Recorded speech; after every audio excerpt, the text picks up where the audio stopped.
Hello friends, welcome back to my YouTube channel and my name is Akash Thakur. आज हम आपके साथ एक और न्यू वीडियो लेकर आए हैं एक नए टॉपिक के साथ। और आज का टॉपिक आपका बहुत ज़्यादा इम्पोर्टेंट होने वाला है, क्योंकि आज के टॉपिक में हम चर्चा करेंगे आपके यूसीसी के बारे में, यूनिफॉर्म सिविल कोड के बारे में। ठीक है। और आज का जो टॉपिक है ये आप वर्तमान में बहुत ज़्यादा देख रहे हैं, सुनने को मिल रहा है। तो इसीलिए आज के इस टॉपिक में हम ब्रीफली चर्चा करेंगे आपके, जिसमें हम आपको बताएंगे कि यूसीसी क्या है। यूसीसी के बाद हम आपको बताएंगे कि पर्सनल लॉ बोर्ड क्या है। फिर उसके पश्चात हम आपको बताएंगे कि यदि यूसीसी लागू होता है तो उससे आपको क्या बेनिफिट होगा, मतलब क्या लाभ मिल सकता है।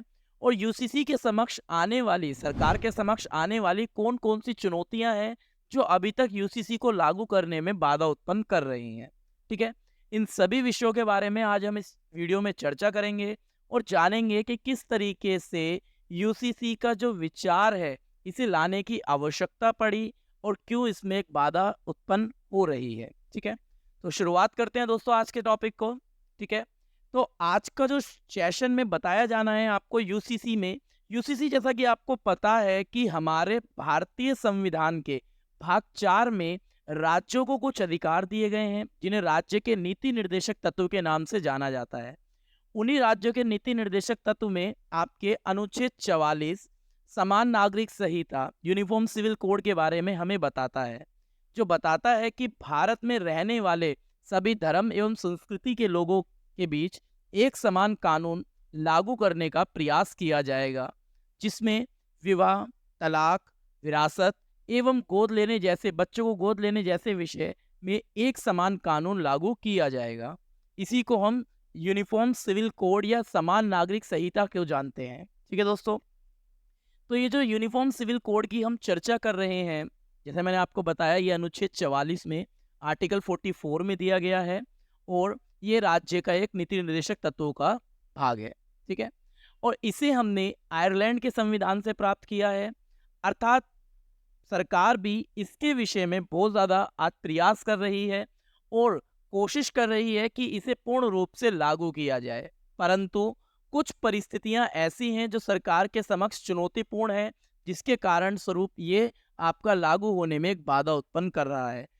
परंतु हालिया सरकार इस विषय पर बहुत ज़्यादा आपके सुदृढ़ है, मजबूत है, जो चाहती है कि यूसीसी को पूर्ण रूप से 2024 तक के इलेक्शन चुनाव से पहले लागू किया जाए। ठीक है। तो अब समझते हैं, जैसे मैंने आपको बताया कि यूसीसी क्या है, अब चर्चा करेंगे कि यूसीसी लागू होने में क्या प्रॉब्लम क्रिएट हो रही है।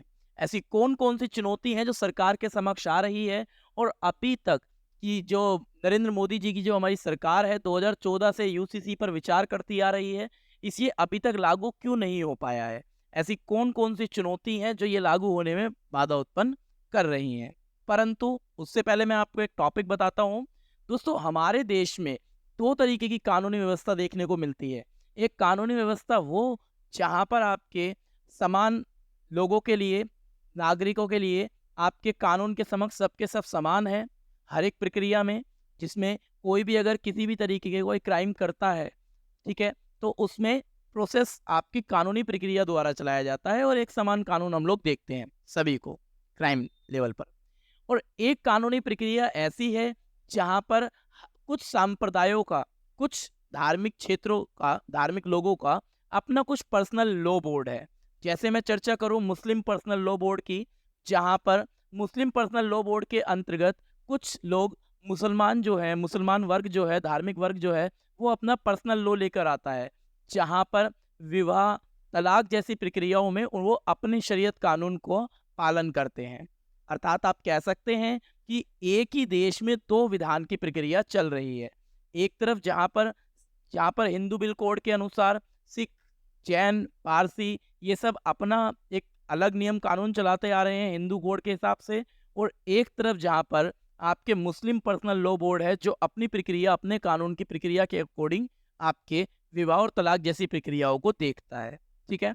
तो इसीलिए आपके सरकार चाहती है कि देश में सभी के लिए एक समान कानून प्रक्रिया हो, यहाँ पर किसी का अपना कोई भी पर्सनल लॉ बोर्ड ना हो। ठीक है।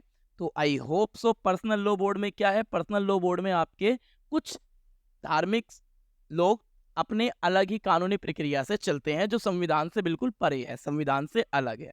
ठीक है, तो पर्सनल लॉ बोर्ड के बारे में भी आई होप सो आपको क्लियर हो गया होगा। ठीक है, तो अब चर्चा का विषय है कि सरकार जो यूसीसी पर विचार कर रही है या विचार करती आ रही है, तो इसमें कौन कौन सी चैलेंजेस हैं, कौन कौन सी चुनौतियां हैं जो सरकार के समक्ष देखने को मिलती हैं। तो सबसे पहला जो विषय है वो यही है, सबसे पहली जो चुनौती है वो ये है कि यहाँ पर विविध व्यक्तिगत कानूनी प्रक्रिया चलती आ रही है। अर्थात हमारे देश में अलग अलग धार्मिक लोग हैं, अलग अलग धर्म के लोग रहते हैं।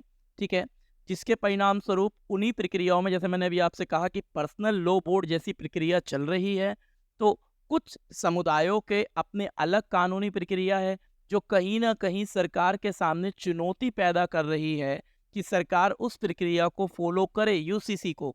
तो ऐसी परिस्थिति में सरकार क्या कदम उठाए इन पर्सनल लॉ बोर्ड को लेकर, या ये जो विविध कानूनी प्रक्रिया चल रही है, व्यक्तिगत कानून है लोगों के, उसको किस तरीके से समाधान के रूप में देखे।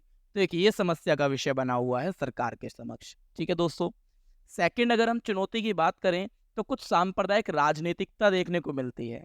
कुछ विपक्षी दलों का मानना है कि सरकार यूसीसी के लाने के स्वरूप केवल आपके जो बहुसंख्यक वर्ग है केवल उसी को लाभ पहुंचेगा, जो अल्पसंख्यक लोग हैं उन्हें लाभ नहीं पहुंचेगा, क्योंकि वो आपके इस कानून के विपक्ष में जा रहे हैं। और कहीं ना कहीं जो अल्पसंख्यक वर्ग है उसको इसका लाभ ना मिलने के परिणाम स्वरूप वो इसका विरोध कर सकता है और एक तरीके से सांप्रदायिकता फैल सकती है समाज में। तो सरकार लगातार क्या चाहती है, सरकार चाहती है यूसीसी को लागू किया जाए और सबके साथ समान व्यवहार हो। परंतु कुछ विपक्षी दल और कुछ वर्ग ऐसे हैं जो सांप्रदायिकता देखने देखने या सांप्रदायिकता पैदा करने का प्रयास कर रहे हैं। ठीक है, तो एक ये चुनौती का विषय है कि विपक्षी दल इसे सांप्रदायिक राजनीतिक दाव पेच मान रहे हैं जो सरकार द्वारा चलाया जा रहा है। ये विपक्षी दलों का कहना है कि सरकार सांप्रदायिक राजनीतिक पैंतरा चला रही है इसके थ्रू, और इससे केवल बहुसंख्यक वर्ग का ही विकास होगा, कुछ अल्पसंख्यक वर्ग इसमें पिछड़कर रह जाएंगे, इसीलिए इसे लागू नहीं किया जाना चाहिए। ये कुछ विपक्षी दलों का मानना है। अगर हम तीसरे चुनौती की बात करें तो तीसरी चुनौती ये है कि संवैधानिक बाधाएं भी उत्पन्न हो सकती हैं। संवैधानिक बाधाएं कैसी? जैसे अनुच्छेद 25 जो धार्मिकता का अधिकार है हमारे फंडामेंटल राइट्स में, वो कहता है कि सभी धर्मों के साथ समान बर्ताव हो। सभी धर्म क्या करेंगे? सभी धर्मों को अपनी स्वतंत्रता है धार्मिक प्रचार करने की, धर्म का प्रचार करने की और धार्मिक पूजा पाठ करने की। ठीक है, तो सभी रूप से आप समान देखते हैं। बट यहाँ पर यह पैदा समस्या हो जाती है, जब सभी धर्मों को आप स्वतंत्रता दे रहे हैं तो सभी धर्मों के कानूनों को भी मान्यता दी जा गई है। तो कुछ लोगों का मानना है कि अनुच्छेद 25 जो हमारा एक फंडामेंटल राइट्स है, धार्मिकता का अधिकार, वो कहता है आपका कि भैया आपके जो धार्मिकता का अधिकार है इसमें सभी के धर्म को स्वतंत्रता है। तो कुछ लोग कह रहे हैं जब सभी धर्मों को स्वतंत्रता है तो सभी धर्मों के अपने नियम जो कायदे कानून है उसकी भी स्वतंत्रता है। तो लोगों का मानना है कि जब हमारा एक फंडामेंटल राइट्स है तो उसमें यूसीसी को लागू नहीं किया जाना चाहिए। तो कई संवैधानिक बाधाएं भी उत्पन्न हो सकती हैं फ्यूचर में, जिसको लेकर सरकार भी प्रयत्न कर रही है कि किस तरीके से इसका समाधान निकाला जाए। तो ये तो हमने चर्चा करी कि यूसीसी में कुछ आने वाली चुनौतियों की। ठीक है, जिसमें मैंने आपको क्या बताया? सबसे पहले मैंने आपको विविध व्यक्तिगत कानून के बारे में बताया, जो अलग अलग कानून हम देखते हैं। दूसरे नंबर पर सांप्रदायिकता राजनीतिक के बारे में बताया, और तीसरे नंबर पर संवैधानिक बाधाओं के बारे में बताया। तो ये 3 चुनौतियां हैं आपकी जो आपको देखने को मिल सकती हैं यूसीसी में। ठीक है, अब चर्चा करते हैं कि यदि यूसीसी को लागू होता है, यूसीसी लागू किया जाता है, तो इससे क्या लाभ होगा, मतलब किस तरीके का हम देख सकते हैं कि यूसीसी लागू होने के बाद सामाजिक व्यवस्था किस तरीके की होगी। तो सबसे पहले जो सामाजिक व्यवस्था के बारे में मैं चर्चा करूं, सामाजिक व्यवस्था में लैंगिक न्यायता देखने को मिलेगा। लैंगिक न्यायता का मतलब क्या है? हम देखते हैं कि समाज में, जैसे मैंने अभी आपको बताया कि भाई हर एक धर्म में अलग अलग कानून पर्सनल लॉ चल रहे हैं। जैसे मुस्लिम पर्सनल लॉ बोर्ड है, ठीक है, वहाँ पर विवाह और तलाक की प्रक्रिया अलग है। तो वहाँ पर हम देखते हैं कि महिलाओं की स्थिति जो है बहुत ही ज़्यादा दयनीय है, बहुत ही ज़्यादा पिछड़ी हुई है। तो इसमें हम लैंगिक असमानता का विषय देखते हैं, और लैंगिक असमानता अन्याय उत्पन्न करती है। ठीक है, तो अगर समान नागरिक संहिता लागू होता है तो ऐसी परिस्थिति में लैंगिक न्यायता देखने को मिलेगी, और जो महिला वर्ग या कुछ ऐसी क्षेत्र में पिछड़े हुए हैं उनको क्या मिलेगा, उन्हें भी समान अधिकार मिलेगा। समाज में एक समान अधिकार मिलेगा, एक समान दर्जा मिलेगा और वो भी अवसरों का लाभ उठा सकते हैं। ठीक है, तो ये हम कह सकते हैं कि समान नागरिक संहिता लागू होने के पश्चात लैंगिक न्याय की प्रक्रिया देखने को आपको मिल सकती है। ठीक है दोस्तों, सेकंड अगर मैं चर्चा करूं तो सेकंड आपके धर्मनिरपेक्षता पर बल मिलेगा। आप सभी को पता है कि भारत एक धर्मनिरपेक्ष गणराज्य है, देश है। तो इसके अंदर सभी धर्म के लोग रहते हैं। तो सभी धर्मों के लोग रहते हैं, जिसके परिणाम स्वरूप सभी धर्मों के लिए समान कानून होना चाहिए। ये भी एक देखने को मिलता है। व्यक्तिगत अगर मैं अपने विषय की बात करूं तो यहाँ पर आप एक चीज समझें कि भारत में सभी धर्म के लोग हैं, बट क्या सभी धर्मों के लिए समान कानूनी प्रक्रिया है? तो नहीं। तो इसे आप एक धर्मनिरपेक्ष राष्ट्र नहीं मान सकते। फिर क्यों नहीं मान सकते? क्योंकि कुछ धर्म के अपने अलग पर्सनल लॉ चल रहे हैं, कुछ धर्म के अपने पर्सनल अलग लॉ चल रहे हैं, जिसकी वजह से धार्मिकता हम देखते हैं कि डाइवर्ट हो चुकी है। और ऐसी परिस्थिति में अलग अलग धर्म के लोग अलग अलग कानूनी प्रक्रिया के रूप में अपने धर्म का पालन कर रहे हैं।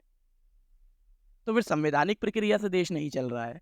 तो ऐसी परिस्थिति में हम लोग एक चीज चाहेंगे कि अगर समान नागरिक संहिता आती है तो ऐसी परिस्थिति में सभी धर्मों के लिए समान कानून प्रक्रिया बनेगी और फिर हम पूर्ण रूप से कह सकते हैं कि हाँ, भारत एक धर्मनिरपेक्ष राष्ट्र के रूप में उभर रहा है, क्योंकि सभी धर्मों को वहां पर एक समान कानून के अंतर्गत दायरे में रखा गया है।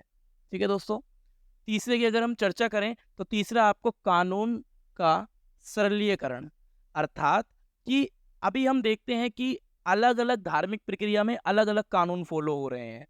तो लोगों को, देश में आने वाले लोगों को या देश में कानूनी व्यवस्था को या एक आम नागरिक को भी इसे समझने में बहुत ज़्यादा कठिनाई उत्पन्न होती है कि भैया मुस्लिम अलग लो बोर्ड चला रहा है, ईसाई अलग लो बोर्ड चला रहा है, हिंदू अलग लो बोर्ड चला रहा है, तो तीन अलग अलग लो बोर्ड चल रहे हैं। तो इसी परिस्थिति में आप देखोगे कि भैया कोई अगर एक आम नागरिक होगा तो समझने में बहुत ज़्यादा परेशानियां, बहुत ज़्यादा दिक्कत उत्पन्न हो सकती है। तो इसी चीज़ का समाधान निकालने के लिए यूनिफॉर्म सिविल कोड को लाना आवश्यक है। कि यूनिफॉर्म सिविल कोड क्या करता है, सभी के लिए एक समान कानून लाता है और जो पर्सनल लॉ बोर्ड चल रहे हैं उन्हें समाप्त करता है। तो लोग, जो एक आम नागरिक है, वो बहुत ही आसानी से उस कानून को समझ पाएगा। ठीक है, तो ये आप कह सकते हैं। और लास्ट आप ये कह सकते हैं कि जो कुछ वर्ग पिछड़ा हुआ है धार्मिक प्रक्रियाओं के कारण या कुछ अन्य पर्सनल लॉ बोर्डों के कारण, तो उस वर्ग को संरक्षण प्रदान होगा, उस वर्ग का भी विकास होगा अगर यूसीसी आता है। ठीक है दोस्तों, तो आई होप सो आपको ये क्लियर हुआ होगा, जिसमें हमने आपके डिस्कस किया है कि यूसीसी यूनिफॉर्म सिविल कोड क्या है। ठीक है, यूनिफॉर्म सिविल कोड किसके अंतर्गत आता है, यूनिफॉर्म सिविल कोड आपके जो ये राज्य के नीति निर्देशक तत्व है ये कहाँ से लिए गए हैं। इसके अलावा यूनिफॉर्म सिविल कोड के समक्ष सरकार जो लागू करने का प्रयास कर रही है, उनके समक्ष आने वाली कुछ बाधाएं, चुनौतियां, फिर अगर ये लागू होता है तो इससे क्या लाभ मिल सकता है। तो ये कुछ ऐसे विषय थे जो आज हमने डिस्कस किया आपके साथ। ठीक है, यदि आपको लगता है कि कोई ऐसा टॉपिक या कोई ऐसी चीज़ छूट गई है हमसे, तो उसे कमेंट बॉक्स में आप ज़रूर लिखिएगा। ठीक है, ताकि हम आने वाली वीडियो में उसकी चर्चा कर सकें। ठीक है दोस्तों, और आई होप सो आपको ये वीडियो क्लियर हुई होगी। यदि आपको फिर भी कोई डाउट लगता है या फिर भी कुछ ऐसी चीज़ लगती है जो हमसे छूटी या आपको लगता है कि हमें ऐड करनी चाहिए थी, तो दोस्तों कमेंट बॉक्स में आप कमेंट करके बता सकते हैं। ठीक है, और ज़्यादा से ज़्यादा लोगों को इस वीडियो को शेयर करें ताकि हर एक व्यक्ति समझ सके कि यूसीसी क्या है, ताकि हम किसी चीज़ का विरोध करने से पहले हमें एक्चुअल में पता हो सके कि भाई जिस चीज़ का हम विरोध कर रहे हैं क्या हम उसके बारे में सही से जानते भी हैं, नहीं जानते। क्योंकि आधे से ज़्यादा लोग समाज में बस विरोध करते हैं, भीड़ चाल चलते हैं, एक के पीछे एक लगे रहते हैं। क्यों? क्योंकि दूसरा चल रहा है तो उसके पीछे पीछे लगे रहते हैं, परंतु उन लोगों को पता नहीं होता कि एक्चुअल में ये चीज़ किसके बारे में है या किस चीज़ के विषय के बारे में सरकार बात कर रही है। तो मेरा यही आग्रह है कि आप इस वीडियो को ज़्यादा से ज़्यादा शेयर करें ताकि लोगों को पता लग सके कि यूसीसी के बारे में और उसके लाभ और उसके आने वाली चुनौतियों के बारे में। ठीक है दोस्तों, तो मिलते हैं आपसे नेक्स्ट वीडियो में। तब तक के लिए शुक्रिया, थैंक यू, धन्यवाद। ओके।